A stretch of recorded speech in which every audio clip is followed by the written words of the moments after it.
जब भी हुक्मरानों ने किसी मकबूल पार्टी का रास्ता रोकने की कोशिश की तो उससे नुकसान पाकिस्तान को होता है। ये भी नहीं मालूम कि ये किसका गेम खेल रहे हैं और ये किसकी अच्छा। तरफ से लगे हुए हैं। अगर ये वाकई मुखलिस हैं तो पार्टी की लीडरशिप को एतमाद में लेकर आगे बढ़े। सियासत तो सियासत भी रहे ना, उसको इंतकामी उसका दर्जा नहीं मिलना चाहिए। तहरीक इंसाफ की जो मुश्किलात हैं वो कम होने की बजाय हम देख रहे हैं कि हर गुजरते दिन के साथ बढ़ती ही चली जा रही हैं। हुकूमत ने पीटीआई को अब कोई इब्हाम छोड़े बगैर दो टोक पैगाम दिया है कि अगर सियासी इंतशार, सड़कों की सियासत और इदारों पर हमलों का सिलसिला बंद ना हुआ तो फिर कार्रवाई होगी और वो भी सख्त तरी। जी, और अडयाला जेल के बाहर धरने पर 400 अफराद के खिलाफ मुकदमा दर्ज होना इस बात का वाज़े इशारा है कि अब नरमी का वक्त ख़त्म हो चुका है। लेकिन सवाल यहाँ ये है कि गुज़श्ता रोज़ बानी पीटीआई से मुलाकात का दिन था। मुलाकात के लिए 6 नाम दिए गए, मगर वज़ीर आला खैबर पख्तूनख्वा सुहेल आफरीदी ना फहरिस्त में थे, ना मंजर पर थे। ये गैर हाज़िरी महज इत्तेफाक है या अंदरूनी कोई दरार है, इस बात के तो सबूत सामने आएंगे ही। उधर राना सनाउल्लाह ने भी वाज़े लाइन खींच दी और वो कहते हैं कि जी बानी पीटीआई के बेटे हों या बहनें हों, सब कानून के दायरे में आएंगे तो मुलाकात होगी। सियासत या दबाव की इजाज़त नहीं होगी। पीटीआई इस वक्त मज़ाहमत और मफाहमत के बीच में लटकी हुई है और सियासी कमेटी इख्तलाफात का शिकार है, बयानिया कन्फ्यूज़ है और तहरीके तहफ़्फ़ुज़ आइन के प्लेटफॉर्म से सियासी मफाहमत की बातें भी हो रही हैं। कॉन्फ्रेंस में शिरकत के लिए रहनुमाओं को दावत दी जा रही है, मगर फैसले के बावजूद अभी तक पीपल्स पार्टी को नज़रअंदाज किया जा रहा है और इत्तलात ये भी हैं कि पीपल्स पार्टी को इस कॉन्फ्रेंस में शिरकत ना देने का फैसला हो चुका है। दूसरी जानिब पीटीआई का मुफाहमती ग्रुप भी मैदान में आ गया है। फवाद चौधरी और दीगर रहनुमाओं की सियासत अडयाला की बजाय कोट लखपत के गिर्द घूम रही है और सियासी मुफाहमत की भरपूर कोशिशें भी चल रही हैं।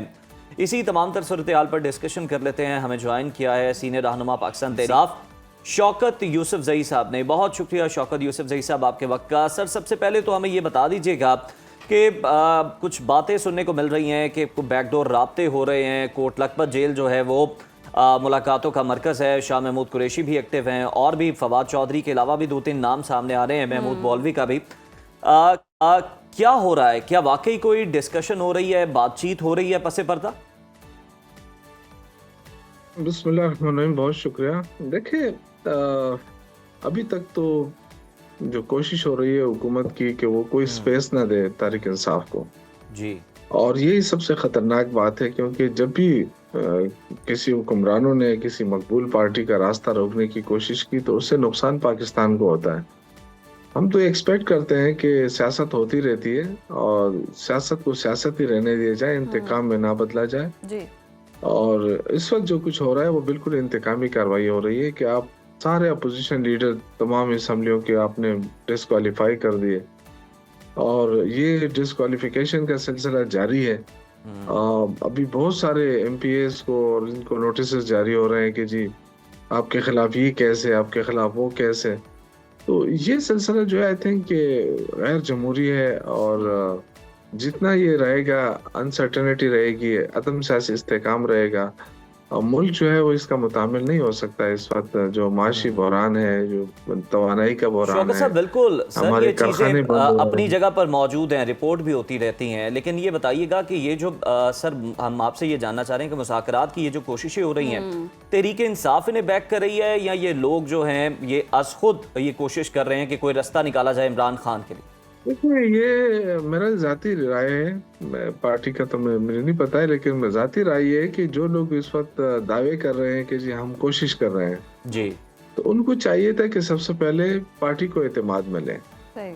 और जो पार्टी की लीडरशिप है, बैरिस्टर गौहर, सलमान अकरम राजा साहब, असद कैसर साहब या इस तरह के लोग, इनको पहले एतमाद में लिया जाए, फिर उसके बाद कोशिश की जाए तो उसका कोई नतीजा निकलेगा। अदरवाइज तो ऐसा कोई ये तो ये भी नहीं मालूम कि ये किसका गेम खेल रहे हैं और ये किसकी अच्छा। तरफ से लगे हुए हैं। अगर ये वाकई मुखलिस हैं तो पार्टी की लीडरशिप को एतमाद में लेकर आगे बढ़े तो फिर कोई नतीजा भी चले, निकल हुई सकता है और होप कि कोई इस तरह के अच्छी बात भी मुज़ाकरात हो हो और सकती है। नतीजा भी निकले। लेकिन शौकत साहब, जिस तरह से हम देख रहे हैं, सुहेल आफरीदी आए, उनका इंतखाब हुआ, बड़ी मुहिम चली और बहुत नारे भी लगाए गए कि खान की रिहाई करवाएंगे और सड़कों पर भी आएंगे, एहतजाज भी किया जाएगा। लेकिन जब मुलाकात का वक्त आया, मुलाकात के लिए नाम दिए गए मेहमानों के, तो उनका नाम ही नहीं था फहरिस्त में। इसकी क्या वजह है? नहीं, ये तो खैर यहाँ पे उनकी मसरूफियात होती हैं। वो तो 11 दफा तो जा चुके हैं ना, उनको मुलाकात की इजाजत नहीं दी गई। तो ये तो खैर कोई ऐसी बात नहीं है। देखिए, रियासत की ताकत से तो इनकार नहीं हो सकता है कि हम ये कहें कि जी रियासत कमजोर है। अल्हम्दुलिल्लाह पाकिस्तान की रियासत कमजोर नहीं है।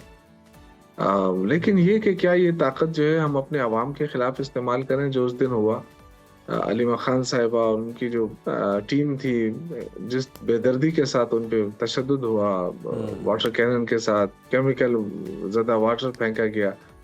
तो इस तरह तो देखें किसी मुल्क में ऐसा नहीं होता है कि आप पुरअमन एहतजाज की भी इजाज़त ना दें। ये खुद दावे करते हैं, आते हैं, कहते जी पुरअमन एहतजाज हो तो हम कुछ नहीं कहेंगे। लेकिन आप देखें कि 10 मिनट 2-3 घंटे से ज्यादा ये बर्दाश्त भी नहीं कर सकते हैं, इसलिए कि ये गैर पॉपुलर लोग हैं। जब हुकूमत गैर पॉपुलर होती है ना, तो फिर वो बर्दाश्त उनके अंदर खत्म हो जाता है। तो अब लगता है यही है कि इस हुकूमत का भी जाना ठहर गया है, ये कोई ज्यादा देर तक रहने वाली भी नहीं है। शौकत साहब, हुकूमत की बर्दाश्त खत्म हो गई है, यही वजह है कि कल के रोज हमने देखा कि कारकुनान उस तरह वहां पर मौजूद नहीं थे और कोई धरना देने की कोशिश नहीं की गई क्योंकि मूड समझ आ गया उन्हें। नहीं, मूड की बात नहीं है। देखें, हम मैंने साहब से कहा कि रियासत की ताकत से तो कोई जीत नहीं सकता है कि हम आपसे ये कहें कि जी हम 1 लाख बंदे निकाल कर आ जाएंगे। तो देखिए, अगर उनमें गोली बरसानी है, लाठीचार्ज ही करना है, तो इसके लिए हम तो सियासी वर्कर है ना। सियासी वर्कर को इसके लिए वो तो नहीं है, कोई अस्करी ट्रेनिंग लेकर तो नहीं आ रहा है ना। एक पुरअमन एहतजाज के हक जो है पूरे शौकत साहब, बैरिस्टर अकील तो ये कहते हैं, वो कहते हैं कि किसी भी किस्म के तशद्दुद की जरूरत ही नहीं है डंडा चलाने की, बस जो वाटर कैनन है इस मौसम में वही ठंडा पानी ही काफी। देखिए, ये तो आप मजाक कर रहे हैं अपना। देखें, इतने बड़े जुल्म हो रहा है इस मुल्क के साथ और सियासी वर्करों के साथ, और एक बहुत बड़ी मकबूल पार्टी को दीवार से लगाया जा रहा है। तो ये इसका नतीजा क्या निकलेगा? क्या इसके नतीजे हम पहले नहीं देख चुके हैं जी? क्या हम नहीं भुगत चुके हैं? इस कोई सबक सीखना है हमने या नहीं सीखना है? लेकिन शौकत साहब, जिस तरह से आप जिस तरह से बात करें कि दीवार से लगाया जा रहा है, अगर ये सिचुएशन भी देखें तो दूसरी तरफ हम ये भी देख रहे हैं कि पीटीआई भी कुछ कंफ्यूज नजर आ रही है। राना सनाउल्लाह साहब ने जिस तरह से कह रहे हैं कि पार्टी कंफ्यूजन का शिकार है, क़यादत बिखरी हुई है, कोई पॉलिसी समझ नहीं आ रही है। आप बता सकते हैं कि पीटीआई की एग्जैक्टली हिकमत अमली क्या है? खान की रिहाई है, सर्वाइवल है, किस लिए पीटीआई जो है वो सड़कों पर आना चाहती है? इसमें तो कोई शक नहीं है कि पार्टी के अंदर कंफ्यूजन नहीं है, बिल्कुल है। मैं इससे कोई वो नहीं करना चाहता। देखिए, कोई वाज़ेह लाएमल अभी तक वाकई नहीं आया है जी, और जो वर्करों का प्रेशर बढ़ता जा रहा है। मेरा ये ख्याल है कि जो इस वक्त लीडरशिप है उन पे बहुत बड़ी जिम्मेदारी आयद होती है और उनको लाएमल देना पड़ेगा। अब ये लाएमल क्या हो सकता है, ये खुद डिसाइड करे कि कौन सा रास्ता इख्तियार करना है, लेकिन वो जल्द फैसला करना पड़ेगा, क्योंकि अगर ये वर्कर, ये लोग बगैर लीडर के निकल गए तो उससे मुल्क को नुकसान होगा। और मेरा नहीं ख्याल है कि कोई अच्छा इकदाम होगा। देखिए, हर चीज के लिए अपना एक होता है, तो पार्टी को चाहिए, जो पॉलिटिकल कमेटी बनी है, और संजीदगी से बैठकर इस मामले के ऊपर जो है ना लाएमल बनाए कि हमने करना क्या है और कैसे सूरत-ए-हाल का सामना करना है। और दूसरी बात ये कि जो जिन लोगों को सियासी कमेटी से बाहर किया गया है, जिनमें अली अमीन गंडापुर साहब हैं, शाह फरमान खान है, आतिफ खान है, अली मोहम्मद खान है, और हमारे सीनियर लोग हैं, अगर उनको वापस लेना चाहिए और ये मुशावरती अमल को बढ़ाना चाहिए। मुशावरती अमल इस वक्त बिल्कुल जीरो हो गया है। मेरा जाती ख्याल है, मैं ये नहीं कहता कि मुझे कोई कमेटी में रखा जाए, या कि मुझे तो ऑलरेडी एक ओहदे की ऑफर हो गई है, लेकिन मैं ओहदे शोहदे नहीं लेता हूँ। लेकिन मैं जरूर ये चाहता हूँ कि पार्टी जो है वो लाएमल दे, जो भी हो, चाहे एहतजाज का लाएमल हो, चाहे मुफाहमत का हो, चाहे, लेकिन कोई जो है ना कंफ्यूजन ना छोड़े। शौकत साहब, यहाँ पर भी हम देख रहे हैं कि आवाज़ जो है वो बुलंद करने की कोशिश की जा रही है। तहरीक तहफ़्फ़ुज़ आईन पाकिस्तान के प्लेटफॉर्म से जो 2 रोज़ा कॉन्फ्रेंस होने जा रही है, इस हवाले से आप बता सकते हैं कि तैयारियां कहाँ तक पहुँची हैं, किन किन जमातों को मदऊ किया जा रहा है, उन्हें दावत दी जा रही है? नहीं, वैसे तो सबको दावतनामे भेज दिए गए हैं, सबसे राब्ते हो रहे हैं, और कोशिश यही हो रही है कि